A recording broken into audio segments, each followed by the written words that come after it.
వెలుగు కాదు ఇది చీకటి అనే పంచలో చెప్తున్నా. ఇక చీకటి పేపర్ స్పేస్ లోకి వెళ్ళేది వీళ్ళే. భారత అంతరిక్ష పరిశోధన సంస్థ ఇస్రో ప్రతిష్టాత్మకంగా గగన్యాన్ ప్రాజెక్టుకు 4 హోమగామీలను ఎంపిక చేసింది. ఇండియన్ ఎయిర్ ఫోర్స్ ఏఐఎఫ్ చెందిన గ్రూప్ కెప్టెన్లు ప్రశాంత్ బాలకృష్ణన్ నాయర్, అంగద్ ప్రతాప్, అజిత్ కృష్ణన్తో పాటు వింగ్ కమాండర్ శుభాంశు శుక్లలను అంతరిక్షంలోకి పంపించనుంది. ఈ ఏడాది చివరిలో లేదా వచ్చే ఏడాది ప్రారంభంలో ఇస్రో ఈ ప్రాజెక్ట్ చేపట్టనుంది.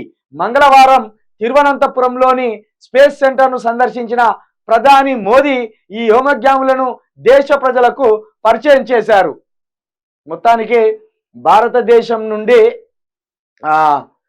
శాస్త్రీయ పరంగా కొంత ఇంకా డెవలప్ కావాలి. నిజానికి స్పేసులోకి పోయినా కూడా మన ప్రజల మూఢత్వం పోవట్లేదు. దేవుడు అనే దాన్ని మనం దేవుడిలాగానే పూజించాలి, ఇచ్చిపెట్టాలి. కానీ అజ్ఞానం ఎక్కువ అవుతుంది మనకు. అజ్ఞానం పూజారులు ఏం చెప్తే అది చేసేదాకా ఉన్నారు. ఆ అజ్ఞానం పోవాలి, విజ్ఞానం పెరగాలి. దేవుడు మన హృదయంలో ఉండాలి.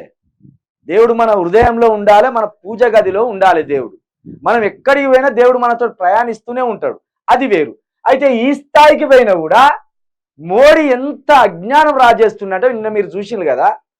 సముద్రంలోకి పోయి నెమలిక పట్టుకొని తిట్ట ఉప్పుతాడు. ఏమొచ్చిందాడ అంటే అది అజ్ఞానాన్ని రాజేయడం.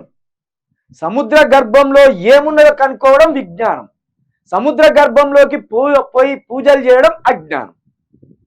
ఇది మానుకోవాలి. ఒకవైపు శాస్త్రీయతను పెంపొందిస్తూనే ఉన్నామని చెప్తూ మరోవైపు అజ్ఞానాన్ని రాజేస్తూ పోతుంది ముందరికి. కాబట్టి ఇది సైమల్టేనియస్ గా చేస్తాడు. అజ్ఞానాన్ని ఆకాశం ఎత్తున నిలబెడతాడు, విజ్ఞానాన్ని మాత్రం ఏదో అట్లా చూపెడతాను. ఒక పని చేయర్రి, ఈ స్పేస్ లోకి మోదీని పంపించారు. అదృష్టం అంటే కిందికి వస్తారు, లేకపోతే అటే పోతారు. ఆ పని చేస్తే దేశం దరిద్రం పోతుంది. మామూలు దరిద్రం రాజస్థాన్ లా వీళ్ళు. అబ్బో, ఆ దరిద్రానికి అంతు లేదు పంతు లేదు. ఇక ఒకడు పెండ తింటాడు, ఒకడు తాగుతాడు. ఇది ఏం మా విశ్వాసం అంటాను. మలినం మన శరీరంలోని మలినము వ్యర్థంగా బయటికి పోవాలి. ఇప్పుడు ఇగో మంచి నీళ్ళు తాగుతాను. ఇది బాడీకి అవసరం. ఈ బాడీకి అవసరం. ఇది ఈ బాడీ నుండి మళ్ళీ ఈ వాటర్ ఎట్లయితే మనం తీసుకుంటామో బాడీకి సరిపోయింది తీసుకొని మళ్ళీ అవసరం లేనిది బయటికి పోతుంది. వీళ్ళేం చేస్తాను, ఆవు నుండి వ్యర్థమైన ఆవు కూడా మన లెక్క నీళ్లు తాగుతుంది. ఆ తాగిన నీళ్లు సరిపుచ్చుకొని అవసరం లేని బయటికి ఇడిచిపెడుతుంది మూత్రం రూపంలో. ఆ మూత్రాన్ని తాగుతాను వీళ్ళు. ఏం చేయాలి? విసర్జించిన వాటిని అన్నది తింటాడా?